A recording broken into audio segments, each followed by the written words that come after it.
주말에 자유한국당 당사 앞에서 큰 규모의 시위가 벌어졌어요. 드디어 이제 굉장히 많은 분들이 우리가 갈 곳은 자유한국당 당사 앞이다. 이제 완전히 인식이 되는 것 같아요. 자유한국당 당사 같은 데는 굉장히 저는 위협감 느낄 거라고 생각하거든요. 더군다나 주말에 세월호 유가족분들이 엄청 많이 오셨어요. 세월호 2조 특조위랑 관련한 특별법도 통과해야 되고요. 근데 지금 사사건건 발목 잡고 있고 오늘 방송만 해도 온갖 물타기를 이렇게 해서 자기들이 지은 죄를 어떻게 면해보려고 하지만 이런 걸 빌미 삼아가지고 정치가 제대로 안 들어가는 거야. 예를 들어서 봅시다. 이제 이 상태로 계속 간단 말이에요. 그러면 제2기 특조위법 관련해서 순순히 통과시켜주겠습니까? 개정안을?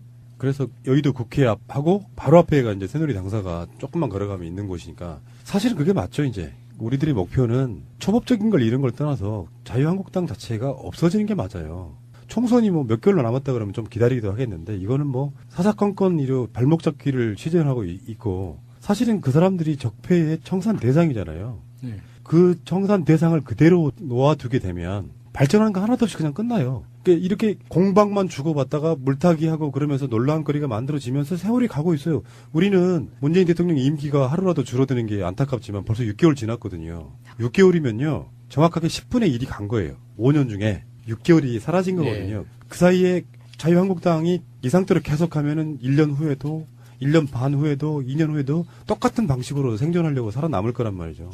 그래서 상징적으로라도 자유한국당 해체하자라는 말이 이제부터 공식적으로 나온 거라고 보시면 돼요. 그래서 왜 세월호 유가족분들이 자유한국당 당사 앞에다가 이렇게 쓰레기를 투척하는 퍼포먼스를 하더만요. 막 왕창 버린 게 아니고 쓰레기 봉지에다가 어떤 쓰레기 같은 걸 담아서 자유한국당 당사 앞으로 집어넣는. 앞으로 자유한국당 당사의 앞에서의 규탄 시위가 엄청나질 거라고 생각이 들거든요. 지하에 특별한 통로가 없지 않는 한 주말은 아예 이제 드나들지 못하는 공간이 될 가능성이 높다. 그래서 앞으로 국회 앞하고 자유한국당 당사는 점점점 사람들이 저는 불어날 거라고 봐요.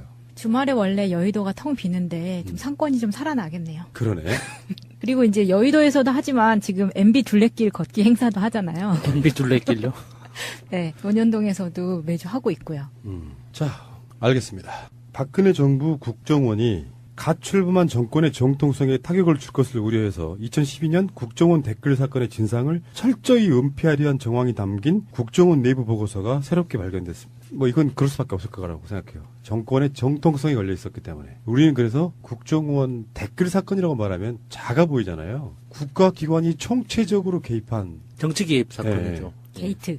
네. 그 상황에서 국정원에서 이제 그게 나온 거죠. 정권의 명운이 걸려 있어서 댓글을 은폐해야 된다. 그러니 뭐 거기에 국정원이네 검찰이네 총동원돼가지고 덮으려고 얼마나 많은 노력을 했겠냐 이런 거예요. 국정원 메인 서버에서 2013년 국정원 감찰실 주도로 만든 댓글 수사 대책 내부 보고서를 확보해서 지금 검찰로 이첩했다고 해요. 근데 거기에 상당히 많은 부분이 윤석열 당시의 수사팀장과 연관이 있는 거예요. 그것을 윤석열이 중앙지검에서 이렇게 받아보면은 나를 핍박하려고 뭐 최동욱도 포함해가지고 무슨 짓을 했는지 이제 보게 되는 굉장히 묘한 상황이 만들어지는 거죠. 이 당시 국정원 내에서 댓글 작업을 하던 사람들이 어떤 환경에서 일을 했을지 저는 좀 디테일하게 상상이 되는 게 이 사람들한테 하드디스크가 가장 중요한 물증이잖아요. 그러면은 그 하드디스크를 어떻게 운영을 하냐면 우리가 보통 데스크탑 그 PC를 하드디스크가 PC 안에 들어있죠. 네. 그래서 데스크탑 안에서 그 하드디스크를 분리하려면은 케이스 뜯어서 이렇게 해야 되잖아요.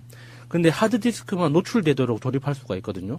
그런 외장형 하드디스크 시스템이 있어요. 그래서 손잡이를 딱 잡고 쭉 뽑으면은 바로 하드디스크만 뽑고 달아날 수가 있는 그런 시스템이 있거든요. 그렇게 했겠네요, 그러면. 그 영화 마스터에 보면은 굉장히 잘 나와 있습니다. 영화 마스터에 보면 그 초반에 이병헌이 다단계 사기를 하잖아요. 금융 사기를 하잖아요. 그래서 예비군 훈련처럼 비상 훈련을 합니다. 그 김빈우가 신호를 보내면 1시간 안에 내가 연락이 없으면은 훈련이다 해서 증거를 없애버리는 훈련을 하는데 그때 그 장면이 나와요. 바로 PC에서 그냥 일어나면서 들고 뽑으면은 바로 뽑히는 하드디스크 시스템이 있거든요. 그런 환경에서 주기적으로 훈련도 했을 거예요. 신호가 오면 하드디스크를 뽑아서 바로 파쇄기에 집어넣고 탈출하는 그런 걸 상상하면, 그 디테일하게 상상하면 할수록 너무 열받아요. 그렇게 했겠네요. 그 정도로 대비는 했었겠죠. 근데 본인들도 정권의 명운이 걸려있고 정통성에 대해서 걱정을 했었다면, 알고 있었다는 거. 네, 그리고 그 정통성이 없다는 걸 본인들이 알고 있었기 때문에 네. 그거에 대한 보고서를 썼다는 이야기잖아요. 이게 너무 명확하게 드러나는 사건 아닌가요? 그러니까 이게 이렇게 봐야 돼. 박근혜는 탄핵을 당했지만 당선을 원천 무효시켜야 됩니다. 그러니까 원천 무효 사유에 해당해요. 박근혜 자체를 전 대통령이라고 부르면 안 돼요. 지금 왜 그 전두환, 노태우도 전 대통령에 대한 이게 다 박탈됐잖아요. 네. 전 대통령이라고 부르면 안 돼요. 원래는 잘못된 거야. 전두환 씨 정도가 가장 적당한 용어인데 박근혜는 원천적으로 당선 무효였던 거를 알고 있었던 거죠.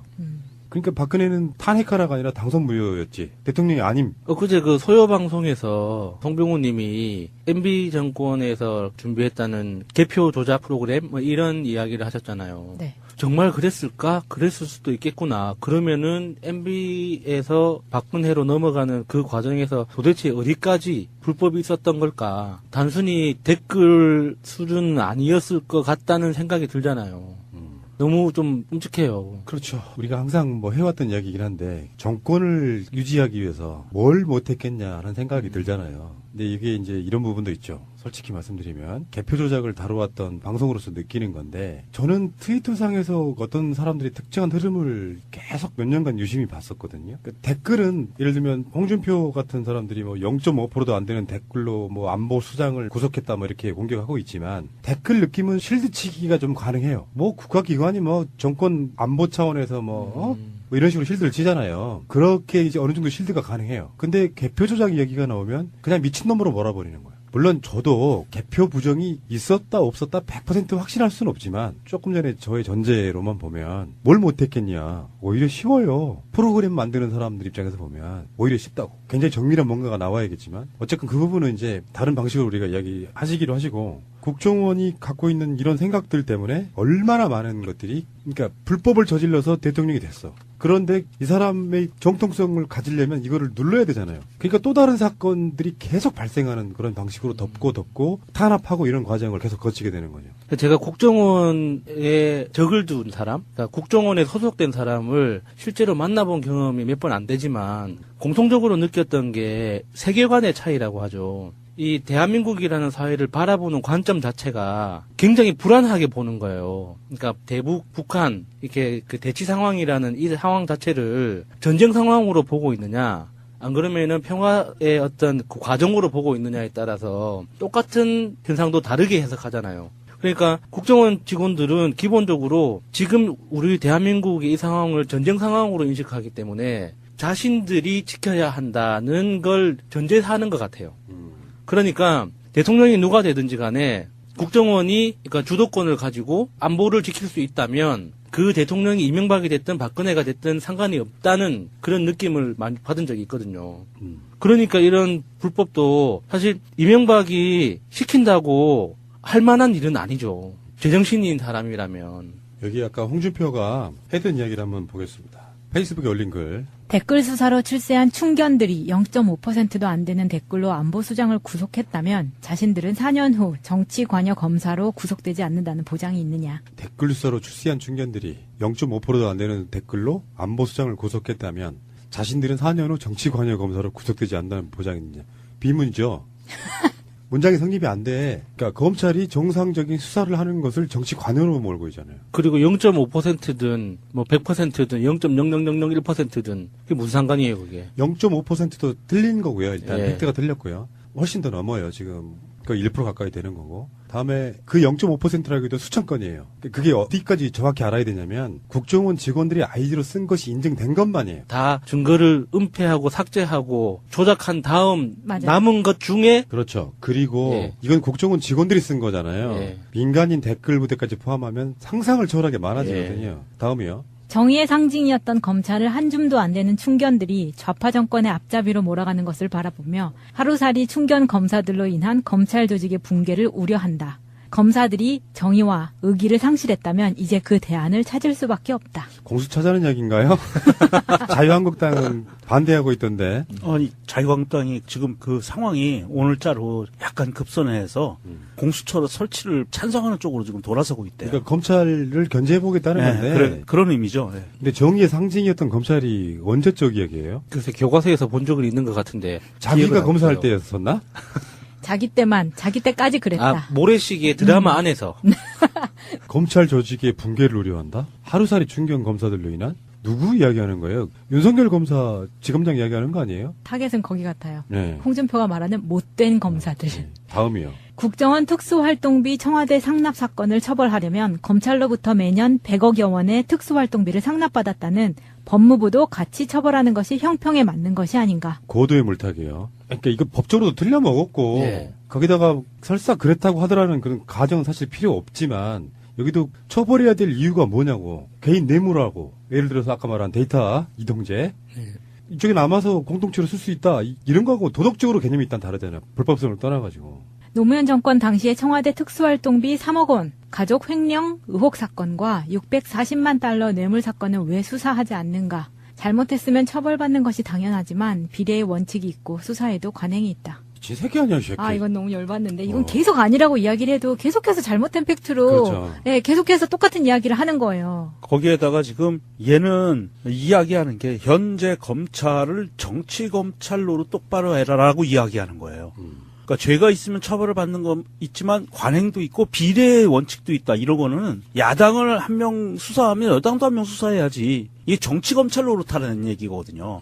뭐 관행이 적폐였기 때문에 지금 적폐 청산하자고 하는데 그 적폐대로 가자. 지금 얘는 계속 이야기하면서 앞에 얘기와 뒤에 얘기가 완전히 다른 얘기들을 섞어서 하고 있어요. 그러니까 제가 뭐 항상 하는 이야기지만 존재 가치가 없는 나머지 그 당에서 나오는 것이 다 이런 식의 물타기예요. 막 판을 물을 타서 니나 나나 똑같으니까 그냥 넘어가자. 요 지금 논리거든요. 주말에 자유한국당 당사 앞에서 큰 규모의 시위가 벌어졌어요. 드디어 이제 굉장히 많은 분들이 우리가 갈 곳은 자유한국당 당사 앞이다. 이제 완전히 인식이 되는 것 같아요. 자유한국당 당사 같은 데는 굉장히 저는 위협감 느낄 거라고 생각하거든요. 더군다나 주말에 세월호 유가족분들이 엄청 많이 오셨어요. 세월호 2조 특조위랑 관련한 특별법도 통과해야 되고요. 근데 지금 사사건건 발목 잡고 있고 오늘 방송만 해도 온갖 물타기를 이렇게 해서 자기들이 지은 죄를 어떻게 면해보려고 하지만 이런 걸 빌미 삼아가지고 정치가 제대로 안 들어가는가. 예를 들어서 봅시다. 이제 이 상태로 계속 간단 말이에요. 그러면 제2기 특조위법 관련해서 순순히 통과시켜주겠습니까? 개정안을? 그래서 여의도 국회 앞하고 바로 앞에가 이제 새누리 당사가 조금만 걸어가면 있는 곳이니까 사실은 그게 맞죠, 이제. 우리들의 목표는 초법적인 걸 이런 걸 떠나서 자유한국당 자체가 없어지는 게 맞아요. 총선이 뭐 몇 개월로 남았다 그러면 좀 기다리기도 하겠는데 이거는 뭐 사사건건 이런 발목 잡기를 시전하고 있고 사실은 그 사람들이 적폐의 청산 대상이잖아요. 그 청산 대상을 그대로 놓아두게 되면 발전하는 거 하나도 없이 그냥 끝나요. 그냥 일어나면서 들고 뽑으면 바로 뽑히는 하드디스크 시스템이 있거든요. 그런 환경에서 주기적으로 훈련도 했을 거예요. 신호가 오면 하드디스크를 뽑아서 바로 파쇄기에 집어넣고 탈출하는 그런 걸 상상하면 디테일하게 상상하면 할수록 너무 열받아요. 그렇게 했겠네요. 그 정도로 대비는 했었겠죠. 근데 본인들도 정권의 명운이 걸려있고 정통성에 대해서 걱정을 했었다면 알고 있었다는 거예요. 네, 그리고 그 정통성이 없다는 걸 본인들이 알고 있었기 때문에 그거에 대한 보고서를 썼다는 이야기잖아요. 이게 너무 명확하게 드러나는 사건 아닌가요? 그러니까 이게 이렇게 봐야 돼. 박근혜는 탄핵을 당했지만 당선을 원천 무효시켜야 됩니다. 그러니까 원천 무효 사유에 해당해요. 박근혜 자체를 전 대통령이라고 부르면 안 돼요. 지금 왜 그 전두환 노태우도 전 대통령에 대한 이게 다 박탈됐잖아요. 네. 전 대통령이라고 부르면 안 돼요. 원래는 잘못된 거야. 전두환 씨 정도가 가장 적당한 용어인데 박근혜는 원천적으로 당선 무효였던 거를 알고 있었던 거죠. 그러니까 박근혜는 탄핵하라가 아니라 당선 무효였지. 대통령이 아님. 그제 그 소요 방송에서 송병호 님이 MB 정권에서 준비했다는 개표 조작. 그러니까 이렇게 공방만 주고받다가 물타기하고 그러면서 논란거리가 만들어지면서 세월이 가고 있어요. 우리는 문재인 대통령 임기가 하루라도 줄어드는 게 안타깝지만 벌써 6개월 지났거든요. 6개월이면요. 정확하게 10분의 1이 간 거예요. 5년 중에 6개월이 사라진 거거든요. 그 사이에 자유한국당이 이 상태로 계속하면은 1년 후에도 1년 반 후에도 2년 후에도 똑같은 방식으로 생존하려고 살아남을 거란 말이죠.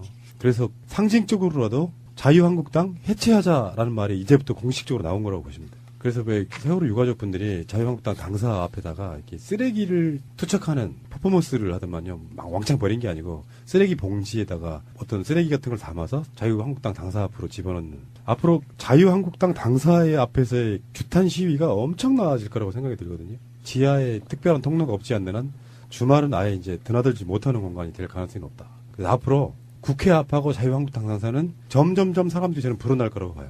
주말에 원래 여의도가 텅 비는데 좀 상권이 좀 살아나겠네요. 그러네. 그리고 이제 여의도에서도 하지만 지금 MB 둘레길 걷기 행사도 하잖아요. MB 둘레길요? 네, 원현동에서도 매주 하고 있고요. 자, 알겠습니다. 박근혜 정부 국정원이 갓 출범한 정권의 정통성에 타격을 줄 것을 우려해서 2012년 국정원 댓글 사건의 진상을 철저히 은폐하려 한 정황이 담긴 국정원 내부 보고서가 새롭게 발견됐습니다. 뭐 이건 그럴 수밖에 없을 거라고 생각해요. 정권의 정통성이 걸려 있었기 때문에. 우리는 그래서 국정원 댓글 사건이라고 말하면 작아 보이잖아요. 국가기관이 총체적으로 개입한 정치 개입 사건이죠. 게이트.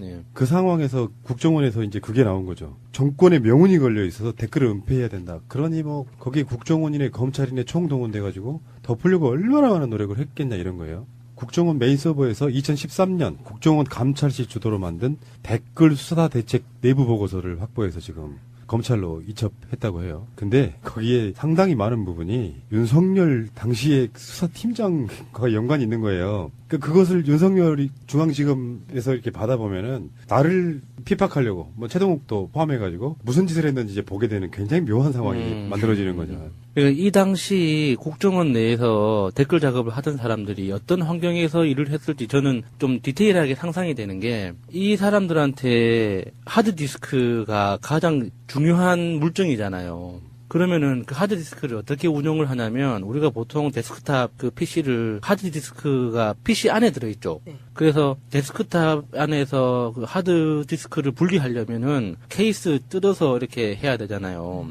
근데 하드디스크만 노출되도록 조립할 수가 있거든요. 그런 외장형 하드디스크 시스템이 있어요. 그래서 손잡이를 딱 잡고 쭉 뽑으면은 바로 하드디스크만 뽑고 달아날 수가 있는 그런 시스템이 있거든요. 그렇게 했겠네요, 그러면. 그 영화 마스터에 보면은 굉장히 잘 나와 있습니다. 영화 마스터에 보면 그 초반에 이병헌이 다단계 사기를 하잖아요. 금융 사기를 하잖아요. 그래서 예비군 훈련처럼 비상 훈련을 합니다. 그 김빈우가 신호를 보내면 1시간 안에 내가 연락이 없으면은 훈련이다 해서 증거를 없애버리는 훈련을 하는데 그때 그 장면이 나와요. 바로 PC에서